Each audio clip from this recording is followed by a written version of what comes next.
तो हमारा ये इतिहास का क्लास चल रहा है जिसमें हम पढ़ रहे हैं क्या कि यूरोप में राष्ट्रवाद का उदय। ठीक है ना, हम क्या पढ़ रहे हैं अपने इतिहास के चैप्टर में कि यूरोप में राष्ट्रवाद का उदय कैसे हुआ। ठीक है, यूरोप में राष्ट्रवाद का उदय कैसे हुआ, ये हमारा 10th एनसीईआरटी का क्या है, पहला चैप्टर है। क्या है हमारा 10th एनसीईआरटी का क्या है, पहला चैप्टर है, जिसमें हम कल कुछ बातें पढ़े थे, जैसे पूर्ण जागरण आंदोलन पढ़े थे।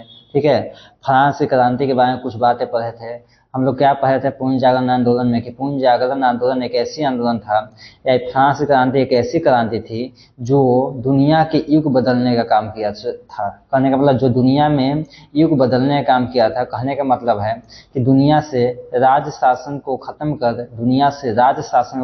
कर समाजवादी शासन व्यवस्था या फिर लोकतंत्र को स्थापित किया था। क्या हुआ था लो में आपका क्या कहा जाता है, फ्रांस की क्रांति के बाद, ठीक है, या फिर पूर्ण जागरण आंदोलन के बाद तो दुनिया से क्या हुआ था, राजा का शासन समाप्त हुआ था। ठीक है ना, और राजा मतलब कई सारे देश में नहीं लेकिन अधिकांशतः देश में क्या हुआ, राजा का शासन को समाप्त करके क्या हुआ था कि वहां पर ये और क्या कहा जाता है, जनता की शासन स्थापित करना। तो जनता के शासन किसको कहते हैं, या तो समाजवाद शासन व्यवस्था या फिर क्या कहा जाता है लोकतंत्र, या फिर समाजवाद शासन व्यवस्था या फिर लोकतंत्र को क्या कहा जाता है, जनता का शासन कहा जाता है। तो पूर्ण जागरण आंदोलन एक ऐसी आंदोलन था जो क्या किया था, या फ्रांस की क्रांति एक ऐसी क्रांति थी कि जो क्या की थी कि एक नई युग लाया था। क्या किया था, एक नई युग लाया था, एक नई शुरुआत किया था। वो शुरुआत किसका था, जनता का शासन का शुरुआत था, लोकतंत्र का शुरुआत था, सामाजिक व्यवस्था का शुरुआत था, समाजवाद का शुरुआत था। ठीक है ना। अब क्या हुआ था कि जो क्या कहा जाता है कि क्या कहते हैं, एक सम्मेलन हुआ था जिसको क्या कहा जाता है, वियना सम्मेलन हुआ था। ये क्या सम्मेलन हुआ था, वियना सम्मेलन हुआ था। वियना सम्मेलन में क्या हुआ था कि बहुत सारे देश जो भाग लिए थे। वियना सम्मेलन में क्या था, बहुत सारे देश भाग लिए थे। उस देश में जो था, और ये वियना सम्मेलन कहाँ हुआ था, आपका ऑस्ट्रेलिया में हुआ था। इस वियना सम्मेलन में जो भी देश भाग लिए थे तो वो देश जो थे ये अनभिज्ञ थे। ठीक है ना, किस चीज से अनभिज्ञ थे कि वियना सम्मेलन के बाद यहाँ पर राजतंत्र और राष्ट्रवाद की नई शक्तियां राजनीति को निर्धारण करने वाला है। ठीक है, कहने के बाद देखिए यहाँ पर क्या लिख रहा है, परंतु वियना सम्मेलन इसे हम पहले पढ़ चुके थे। यहाँ पर लिख रहा है इसमें भाग लेने वाले राजनयिक इस बात को लेकर असमर्थ रहे। ठीक है ना, कि जनतंत्र और राष्ट्रवाद की नई शक्तियां राजनीति को निर्धारित करने के लिए तत्व के रूप में उभर रही है। कहने का मतलब जनतंत्र क्या होता है, मतलब जनता का शासन। ठीक है ना, और क्या होता है, नई राजनयिक शक्तियां। नई राजनयिक शक्तियां का मतलब क्या होता है कि नई नई राजनीतिक शक्तियां उत्पन्न होगी। नई नई राजनीतिक शक्तियां जो क्या चुनाव लड़ेगी, चुनाव लड़कर क्या करेगी, अपना पद ग्रहण करेगी। और चुनाव लड़ाने का काम कौन करेगा, कौन व्यक्ति चुनाव लड़ेगा, तो जनता का प्रतिनिधि क्या करेगा, चुनाव लड़ेगा। तो ये क्या था, ये जो वियना सम्मेलन करने वाले लोग जो थे, देश थे, ये किस चीज से अनभिज्ञ थे, तो इस चीज से अनभिज्ञ थे कि इस सम्मेलन के बाद या फिर इस सम्मेलन में कई ऐसे देश हैं, कई ऐसे लोग हैं जो क्या चाहते हैं कि जनतंत्र या फिर राष्ट्रवाद की नई शक्तियां का उदय चाहते हैं। ये जनतंत्र या फिर राष्ट्रवाद की नई शक्तियां का उदय चाहते हैं, एक ऐसे शासन चाहते हैं जिसमें जनता का शासन है, एक ऐसे शासन चाहते हैं जिसमें जनता का शासन है। अब आगे हम पढ़ते हैं क्या है यहाँ पर कह रहा है कि सन 1815 में क्या है, सन 1815 में हम जानते हैं कि क्या हुआ था, वियना सम्मेलन 1815 में हुआ था। ठीक है ना, तो उसके बाद अब क्या घटना घटा था उसके बारे में हम पढ़ेंगे। तो सन 1815 में वियना सम्मेलन की मेजबानी ऑस्ट्रिया के चांसलर मेटरनिख ने किया था। पूछेगा कि वियना सम्मेलन कहाँ हुआ था, तो ऑस्ट्रिया में हुआ था। ठीक है ना, ऑस्ट्रिया की राजधानी वियना में हुआ था। वियना सम्मेलन कब हुआ था, 1815 में हुआ था। और कौन किया था, तो ऑस्ट्रिया की जो चांसलर था कौन, मेटरनिख। तो मेटरनिख ने क्या किया था, वियना सम्मेलन की मेजबानी किया था या फिर अध्यक्षता किया था। जो घोर प्रतिक्रियावादी था। इस सम्मेलन में ब्रिटेन, रूस, प्रसा, ऑस्ट्रिया जैसी यूरोपीय शक्तियां ने मिल करके ऐसी व्यवस्था किया जिसका मुख्य उद्देश्य यूरोप में उस शांति संतुलन को स्थापित करना। मतलब यूरोप में एक ऐसी व्यवस्था किया जिसका उद्देश्य एक शांति संतुलन को स्थापित करना था, जिसने नेपोलियन के युद्धों में क्या किया था, समाप्त कर दिया था। मतलब जो नेपोलियन के युद्ध ने क्या किया था, जिस शांति व्यवस्था को समाप्त कर दिया था, ठीक है ना, उस शांति व्यवस्था को पुनः स्थापित करना ही क्या था, वियना सम्मेलन का उद्देश्य था। वियना सम्मेलन का उद्देश्य क्या था, नेपोलियन ने जिस शांति व्यवस्था को खत्म कर दिया था, उस शांति व्यवस्था को पुनः स्थापित करना ही नेपोलियन के युद्ध का क्या था, मुख्य कर्तव्य, मुख्य आपका क्या कहा जाता है। नेपोलियन ने जिस शांति व्यवस्था को खत्म कर दिया था, उस शांति व्यवस्था को पुनः लाना, उस शांति व्यवस्था को पुनः लाना ही वियना सम्मेलन का था मुख्य उद्देश्य था। उसका क्या था, मुख्य उद्देश्य था, ठीक है ना। तो कहने का मतलब है, अब देखते हैं आगे, ठीक है ना। कह रहा है कि गणतंत्र क्या था यहाँ पर, गणतंत्र या फिर प्रजातंत्र, क्या कह रहा है, गणतंत्र या फिर प्रजातंत्र जो फ्रांस की क्रांति की देन थी, जो क्या था कि फ्रांस की क्रांति का देन था। दुनिया जो है दो शासन व्यवस्था को देखा, ठीक है, या फिर कह सकते हैं कि पूरी दुनिया में जो है दो प्रकार की शासन व्यवस्था है जो जनता को सबसे पहले देखने के लिए मिला था। और वो जो शासन व्यवस्था क्या चीज था, एक नई शासन व्यवस्था था। वो जो शासन व्यवस्था क्या था, एक नई शासन व्यवस्था था। और क्या था आपका, पहला एक था आपका जनतंत्र, आपका क्या कहा जाता है, गणतंत्र, या फिर क्या कहा जाता है, प्रजातंत्र। ये क्या था आपका, गणतंत्र था, या फिर एक क्या चीज था आपका, प्रजातंत्र था, ठीक है। जो दुनिया ने सबसे मतलब कि ये क्या सबसे पहले ऐसी कोई शासन व्यवस्था को क्या है देखा था। तो कह रहा है यहाँ पर कि गणतंत्र या फिर प्रजातंत्र जो फ्रांस की क्रांति की देन थी। गणतंत्र मतलब जहां पर क्या हो, प्रजा का शासन हो, जनता का शासन हो, ठीक है ना। और देखिए गणतंत्र का है या फिर प्रजातंत्र का, दोनों क्या है, सेम है, ठीक है। गणतंत्र में भी क्या जनता का शासन होता है, प्रजातंत्र में भी क्या होता है, जनता का शासन होता है। गणतंत्र में क्या होता है कि अपना एक कानून होता है, कानून किसका होता है, मतलब जनता के द्वारा बनाया गया कानून या फिर जनता के प्रतिनिधि द्वारा बनाया गया कानून, ठीक है, उसे गणतंत्र कहा जाता है। लेकिन राज शासन में क्या होता था, राज शासन में जो कानून बनाया जाता था, वो कानून बनाने वाला कौन होता था, खुद राजा होता था। अब खुद कानून बनाने वाला कौन होता था, खुद राजा होता था। और राजा जो है अकेला कानून बनाता था, क्या कहता था, अकेला कानून बनाता था, किसी से पूछता नहीं था। लेकिन गणतंत्र में क्या होता है, जो भी कानून बनता है वो जनता की सहमति से बनता है। जो भी कानून बनता है आपका गणतंत्र या फिर प्रजातंत्र में, वो जनता के सहमति से बनता है। इसलिए गणतंत्र या फिर प्रजातंत्र को एक अच्छा शासन व्यवस्था माना जाता है। अब फ्रांस की क्रांति की देन थी ये गणतंत्र और राजतंत्र, ठीक है ना। उसका विरोध करना और पुरातन व्यवस्था का पुनः स्थापना करना मेटरनिक की व्यवस्था का उद्देश्य था। अब जो मेटरनिक व्यवस्था था कौन था, तो ये क्या वियना सम्मेलन का जो नेतृत्व किया था मेटरनिक ने, ठीक है। अच्छा बताइए वियना सम्मेलन में क्यों कहा गया, वियना सम्मेलन में क्यों कहा गया कि वियना सम्मेलन के बाद लोग ये अनभिज्ञ थे कि वियना सम्मेलन के बाद एक जनता का शासन आने वाला है, मतलब गणतंत्र आने वाला है, प्रजातंत्र आने वाला है। क्योंकि वियना सम्मेलन करने वाले जो लोग थे, क्योंकि वियना सम्मेलन जो करने वाले लोग थे, जैसे मेटरनिक जो वियना सम्मेलन का अध्यक्ष था, वो काची था खुद राज शासन मतलब राजशाही का समर्थन करता था।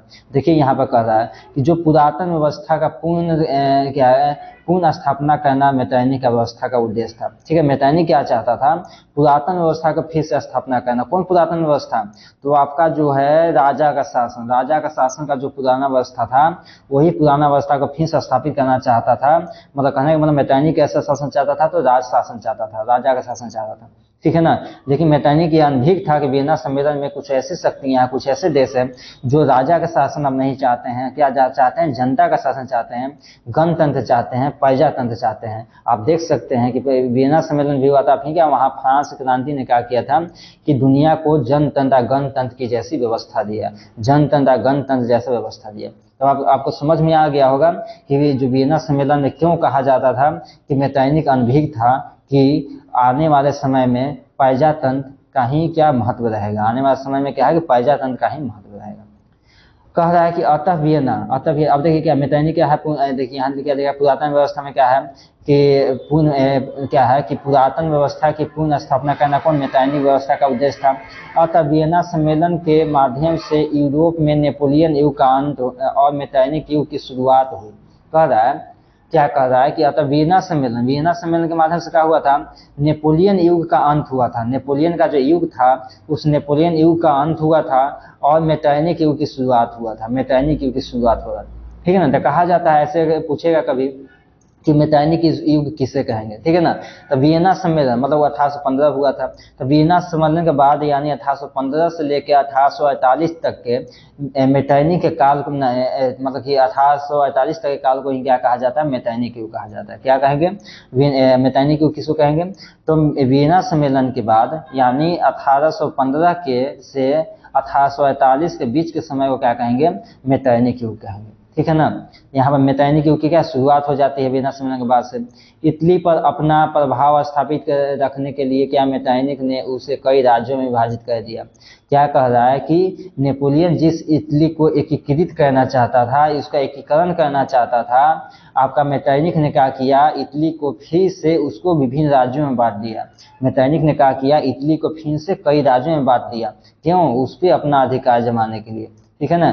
लिखा है यहाँ पर अपना प्रभाव स्थापित करने के लिए, मतलब अपना प्रभाव छोड़ने के लिए, अपना अधिकार जमाने के लिए मैटैनिक ने क्या किया, इटली को कई राज्यों में विभाजित कर दिया। जैसे देखिए सिसिली और नेपल्स के प्रदेश क्या और क्या क्या बुर्बो वंश के सम्राट फार्डिनेंस को दे दिया गया। कह रहा है कि इटली का जो सिसिली और नेपल्स प्रदेश था, इटली का जो सिसिली और नेपल्स प्रदेश था, उसको किसको दे दिया गया, तो बुर्बो वंश के सम्राट फर्डिनेंड को दे दिया गया। बुर्बो वंश के सम्राट जो है फर्डिनेंड को दे दिया गया। और रोम और उसके आसपास के राज्य पोप क्या है कि पोप, यहाँ पे क्या लिख रहा है, पोप साहब, हाँ पोप साहब को दिए गए, ठीक है ना। पोप को सौंप दिया गया, यहाँ लिख रहा है, यहाँ अच्छा से दिख नहीं पा रहा है, ठीक है ना। तो क्या कि रोम और उसके आसपास का जो क्षेत्र था किसको सौंप दिया गया, आपको पोप को सौंप दिया गया। तो पोप भी क्या था, उसका मतलब कि एक तरह का देश था वहां पर, उस समय का देश था, आज भी क्या है पोप था, वो अलग नाम से जाना जाता है। तो सिसिली और नेपल्स किसको दे दिया गया, फर्डिनेंड को दे दिया गया।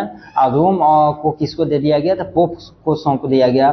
और लोम्बार्डी, देखिए लोम्बार्डी है, लोम्बार्डी एवं वेनेशिया पर ऑस्ट्रिया का प्रभुत्व हो गया, मतलब कि ऑस्ट्रिया का अधिकार हो गया। लोम्बार्डी और वेनेशिया पर किसका अधिकार हो गया, ऑस्ट्रिया का अधिकार हो गया। परमा मोडेना और क्या है, तरकनी पर क्या है कि हैबसबर्ग राजवंश का क्या है, हैबसबर्ग राजवंश को दे दिया गया, ठीक है ना।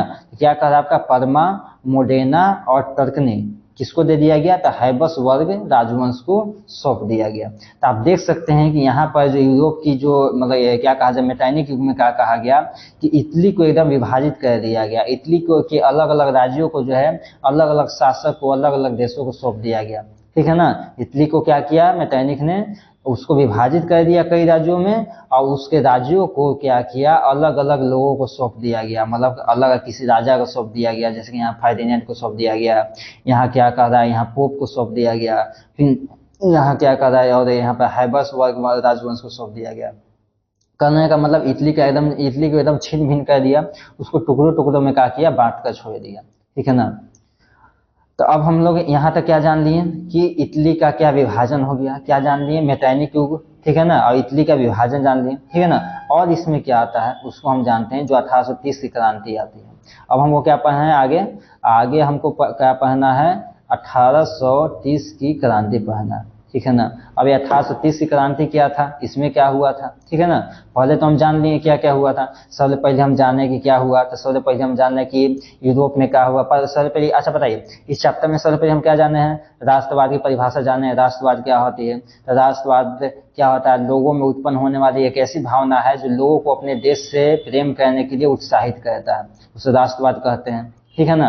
फिर क्या कहता है, उसके बाद पढ़े थे पूर्ण जागरण आंदोलन पढ़े थे। तो पूर्ण जागरण आंदोलन क्या था कि यूरोप में एक ऐसी आंदोलन था, एक ऐसी समय था, पूर्ण जागरण का समय था, जो उस पूरे विश्व को एक नई दुनिया, मतलब पूरे विश्व के मानचित्र में एक परिवर्तन किया, पूरे विश्व की स्थिति में परिवर्तन किया, और कहा किया कि राज शासन को हटा कर क्या किया, जनता का शासन स्थापित किया। क्या किया, राज शासन को हटाकर जनता का शासन स्थापित किया। उसी समय फ्रांस की क्रांति हुई थी 1789 में। उस क्रांति ने भी क्या किया कि अपने फ्रांस से राज शासन को हटा करके वहां पर जनता का शासन स्थापित किया। अब फ्रांस में जब राज शासन से को हटा करके जनता का शासन स्थापित किया, तो पूरे देश के, पूरे दुनिया के देशों ने अपने अपने जगह पे राजशाही को खत्म करके जनता का शासन या फिर अपना हुकूमत, अपना शासन स्थापित करना चाहा। और बहुत सारे देशों ने अपना मतलब जनता का शासन स्थापित किया, जिसको या तो समाजवाद कहते हैं या फिर लोकतंत्र के नाम से जानते हैं। ठीक है ना। उसके बाद हम क्या पढ़े, तो उसके बाद हम क्या पढ़े थे यहाँ पर क्या कहा जाता है, मेटाइनी के ऊपर है ना। फिर उसके बाद क्या वियना सम्मेलन पढ़े। वियना सम्मेलन में क्या था कि वियना सम्मेलन में क्या चीज था कि यहाँ पर मेटाइनिक ने क्या किया, वियना सम्मेलन का अध्यक्षता किया था। ठीक है। अब मेटाइनिक क्या चाहता था कि देखिए यहाँ पर उसके बाद क्या हुआ था, नेपोलियन पर आक्रमण किया था। और नेपोलियन ने क्या किया था, बहुत यूरोप के बहुत सारे क्षेत्रों को जीत लिया था। ठीक है ना। अब बहुत सारे क्षेत्रों को जीत लिया था, तो फिर क्या हुआ था, नेपोलियन को लोगों ने भगाया था, मतलब नेपोलियन को लोगों ने हराया था। वहाँ के देशों ने, जैसे फ्रांस हो गया और बहुत सारे देशों ने मिलकर के नेपोलियन को हराया था। और जब नेपोलियन जब हार गया तो उसके हराने के बाद क्या किया कि वहाँ के देशों ने, प्रमुख देशों ने यूरोप के क्या किया, वियना सम्मेलन किया जो ऑस्ट्रिया में किया। अब वियना सम्मेलन के अध्यक्ष किसको नियुक्त किया था, तो मेटाइनी को नियुक्त किया था। किसको, मेटाइनी को नियुक्त किया था। ठीक है। मेटाइनी क्या चाहता था कि जो शासन पहले था, मतलब कि पूर्ण जागरण से पहले था, जैसे राजा का शासन, फिर से राजशाही लाना मेटाइनी का उद्देश्य था। लेकिन मेटाइनी को मालूम नहीं था कि हमारा जो सपना है फिर से राज शासन स्थापित करने का, वो पूरा होने वाला नहीं है। कहने का मतलब क्या है कि उसी आपका वियना सम्मेलन में बहुत ऐसे लोग थे, बहुत ऐसे देश थे जो क्या जनता का शासन चाहते थे, जो क्या चाहते थे, जनता का शासन चाहते थे, और एक नई जागरण चाहते थे, नई आंदोलन चाहते थे, मतलब लोकतंत्र की स्थापना करना चाहते थे। ठीक है। और वहां के बाद क्या हुआ, लोकतंत्र हुआ। फिर क्या मेटाइनी के ऊपर पढ़ा जाता, तब मेटाइनी की किसको कहेंगे, तो 1815 में जब वियना सम्मेलन हुआ था, 1815 से लेकर 1848 तक के को क्या कहें, मेटाइनी की कहेंगे। देखिए अभी जो हमको पढ़ना है 1830 की क्रांति, ये क्या है, आपको मेटाइनी की का ही एक अध्याय है। ये जो 1830 की क्रांति क्या है आपका, मेटाइनी की का ही क्या है, अध्याय है, जिसको अब हम आगे पढ़ने वाले हैं। देखा कि जुलाई 1830 की क्रांति, ये 1830 की क्रांति क्या चीज था, तो यूरोप में होने वाली एक क्या, एक तरह से क्या क्रांति था। क्रांति क्या कहते हैं, तो क्रांति क्या कहते हैं कि किसी राजनीतिक व्यवस्था या फिर किसी व्यवस्था के खिलाफ में क्या करना, एक नई शुरुआत करना, क्रांति कहलाता है ना। किसी व्यवस्था के खिलाफ में आवाजें उठाना क्रांति कहलाता है। किसी व्यवस्था में, खराब व्यवस्था, कुशासन के खिलाफ में आवाज उठाना क्या क्रांति कहलाता है। तो हम तो समझ रहे हैं मेटाइनी क्या चाहता था, राजा का शासन स्थापित करना चाहता था, हमारा राजशाही चाहता था, और जनता चाहते थे क्या चीज, लोकतंत्र की स्थापना करना, मतलब जनता का अपना शासन हो। ठीक है ना। इसलिए क्या किया गया कि मेटाइनी के शासन का विरोध किया गया। और यहाँ पर क्या है कि 1830 की क्रांति जैसी यहाँ पर परिस्थिति उत्पन्न हो गई। फिर कह रहा है कि 410, अब क्या 1830 क्रांति में पढ़ते हैं क्या हुआ था यहाँ पर, तो 410 के एक निरंकुश, क्या कहा, 410 के एक निरंकुश और प्रतिक्रियावादी शासक था। क्या है, 410 क्या चीज था, एक शासक था। कैसा शासक था, निरंकुश मतलब तानाशाह शासक था, और प्रतिक्रियावादी शासक था। याद कीजिए मेटाइनिक भी कैसे था, एक प्रतिक्रियावादी शासक था। ठीक है ना। वैसे क्या 410 भी क्या निरंकुश और प्रतिक्रियावादी शासक है, जिसने फ्रांस में उभर रही राष्ट्रीयता की क्या जनवादी भावना को दबाने का कार्य किया। जिसने क्या किया कि फ्रांस में उत्पन्न हुई, क्या हुई, फ्रांस में उत्पन्न हुई जनतंत्रवादी भावना को दबाने का काम किया, मतलब दमन का काम किया। जनतंत्रवादी भावना क्या होता है, हमारा जनता का शासन स्थापित करना। जन मतलब जनता, तंत्र मतलब शासन, मतलब कैसा वहाँ के लोग शासन चाहते थे, वहाँ के जो लोग चाहते थे जनतंत्र की स्थापना करना चाहते थे, या फिर जनता का शासन स्थापित करना चाहते थे। किसके जगह पे, तो राजा के जगह पे। किसके जगह पे, तो राज शासन के जगह पे। तो उसको 410 ने क्या किया था, इसका दमन किया, मतलब जनता का क्या किया, शोषण किया कि नहीं यहाँ पर जनतंत्र स्थापना नहीं होगा, मतलब जनता का शासन स्थापना नहीं होगा। उससे अपने शासनकाल को क्या करा, उसने अपने शासनकाल को संवैधानिक लोकतंत्र की राह से कई गतिरोध से उत्पन्न किए।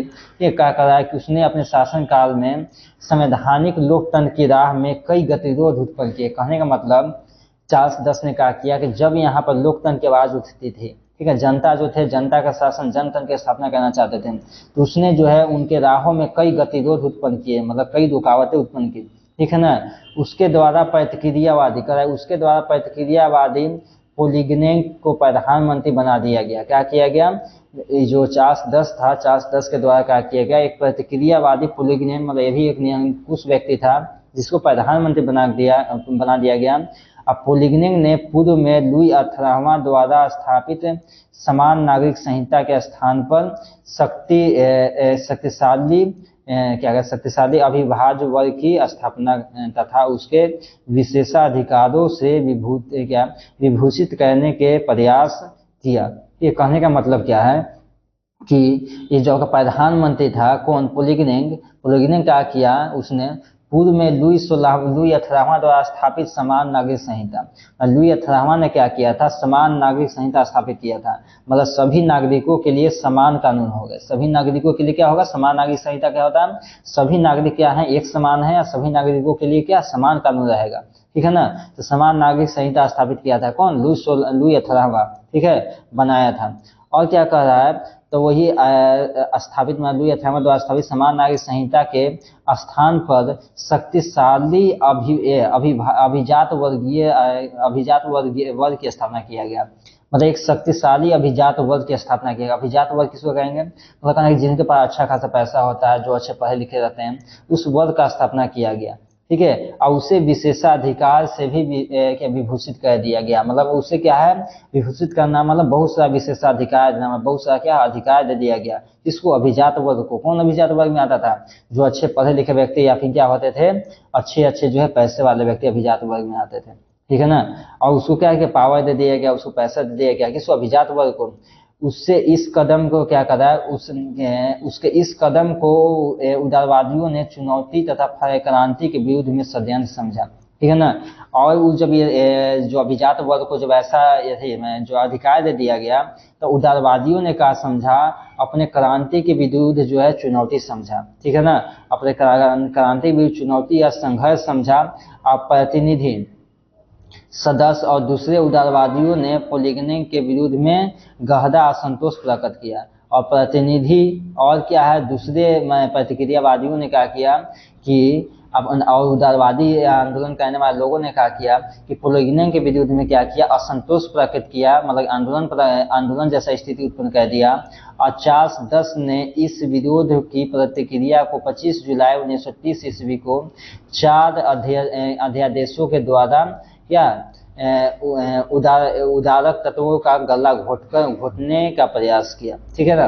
और क्या कह रहा है कि इस जो आपका क्या कहा जा रहा है, चार्ल्स दस ने इस विरोध को, मतलब इस विरोध को दबाने के लिए, मतलब इस विरोध के प्रतिक्रिया स्वरूप, ठीक है ना, 25 जुलाई 1830 को क्या किया, 25 जुलाई 1830 को 4 अध्यादेश जारी किए। क्या किया, पोलिगनी ने 4 अध्यादेश जारी किया और उदार तत्वों का गला घोटने का काम किया। मतलब जो उदार तत्व थे, उदारवादी लोग थे, उनका गला घोटने का काम किया, ठीक है। कौन सा, क्या गला घोटने का काम किया, तो पोलिगनी की जो 4 अध्यादेश था, पोलिगनी की जो 4 अध्यादेश था, उसने क्या किया, उदारवादियों का गला घोटने का काम किया। और इस अध्यादेश के विरुद्ध में पेरिस में क्रांति की लहर दौड़ पड़ी। और जब ये अध्यादेश आया तो पेरिस में क्या हुआ, क्रांति की लहर दौड़ पड़ी। और फ्रांस में क्या हुआ कि 28 जून 1830 को गृह युद्ध आरंभ हो गया। 28 जून 1830 को क्या हुआ, फ्रांस में गृह युद्ध आरंभ हुआ, जिसे और इसे ही क्या कहा जाता है, 1830 की क्रांति कहा जाता है। कहने के बाद 1830 की क्रांति किसको कहेंगे, तो फ्रांस में 28 जून 1830 को जो गृह युद्ध आरंभ होता है, फ्रांस में जो 28 जून 1830 को जो गृह युद्ध आरंभ होता है, उसे ही क्या कहा गया, 1830 की क्रांति कहा गया। परिणाम स्वरूप क्या हुआ कि चार्ल्स दस फ्रांस की राजगद्दी त्याग कर इंग्लैंड पलायन कर गया। इसके पर अब जो 1830 से क्रांति हुआ तो क्या हो गया, चार्ल्स दस को अपना गद्दी छोड़कर इंग्लैंड जाना पड़ा। और इस प्रकार फ्रांस में बुर्बो राजवंश को समाप्त होना पड़ा। और इस प्रकार फ्रांस में जो है बुर्बो राजवंश क्या हो गया, समाप्त हो गया। क्या हुआ, फ्रांस में बुर्बो राजवंश जो था, जिसका शासन चल रहा था, जो क्या था, एक राजा का जैसा शासन था, राजशाही था, वो क्या हुआ, समाप्त हो गया। अब फ्रांस की जुलाई में क्या है, फ्रांस में जुलाई 1830 की क्रांति के परिणाम स्वरूप बुर्बो वंश के स्थान पर क्या है कि आर्लेन्स वंश की गद्दी सौंपी गई। किसको सौंपा गया, अब बुर्बो वंश के स्थान पर क्या फिर राजशाही ही आया। अभी लोकतंत्र फ्रांस में नहीं आया, फिर क्या है, राजशाही आया, मतलब राजा का शासन नहीं आया, लेकिन वो शासक बदल गया, वो वंश बदल गया। अब कौन सा शासक आया आपका, आर्लेन्स। कौन आया आपका, आर्लेन्स शासक आया, मतलब वंश आया, ठीक है ना। और इस वंश के शासक लुई फिलिप्स, क्या इस वंश के शासक लुई फिलिप्स ने उदारवादियों, पत्रकारों और पेरिस की जनता के समर्थन में सत्ता प्राप्त की, ठीक है ना। इसको सत्ता प्राप्त, मतलब इसको सत्ता देने वाला कौन था, तो आपका कौन था, उदारवादी लोग थे। मतलब उदारवादी लोगों ने इसको क्या सत्ता प्रदान किया, मतलब सत्ता बैठाया। और कौन बैठाया, पत्रकारों ने बैठाया, ठीक है। और कौन बैठाया, पेरिस की जनता ने बैठाया, ठीक है ना। फ्रांस की जो राजधानी पेरिस था ना, फ्रांस की पूरी जनता ने क्या किया, आपको आर्लेन्स वंश को क्या है, गद्दी पे बैठाया, अर्लेंस वंश के शासक को गद्दी पे बैठाया। अतएव उनकी नीतियां उदारवादी के पक्ष में तथा संवैधानिक गणतंत्र के निमित्त रही, ठीक है ना। अतः कह सकते हैं यहाँ पर जो था आपका आयरलैंड वंश के जो शासक थे उनकी नीतियां क्या था, उनका नीति क्या था, उदारवादी नीति था। कहने का मतलब उदारवादी नीति का मतलब क्या होता है, मतलब जनता के हित के लिए नीति होता था। उदारवादी नीति का मतलब क्या होता है, एक ऐसी नीति जो जनता के हित में होती है, ठीक है ना, जो जनता के भलाई के लिए होती है, जो देश के विकास के लिए होता है, वैसे नीति क्या कहते हैं, उदारवादी नीति कहते हैं। तो हम क्या समझ लिए आज 1830 क्रांति तक जान लिए, ठीक है ना। अब अगले क्लास में क्या है, हम इसके आगे जानेंगे और इसमें जो है आपका जो यूरोप के में जो आपका ये राष्ट्रवाद का उदय हुआ, उसमें आगे और क्या क्या मतलब की घटनाएं घटा, वो हम अगले क्लास में पढ़ेंगे। तो आज हम अपना जो क्लास है यहाँ पर समाप्त करें।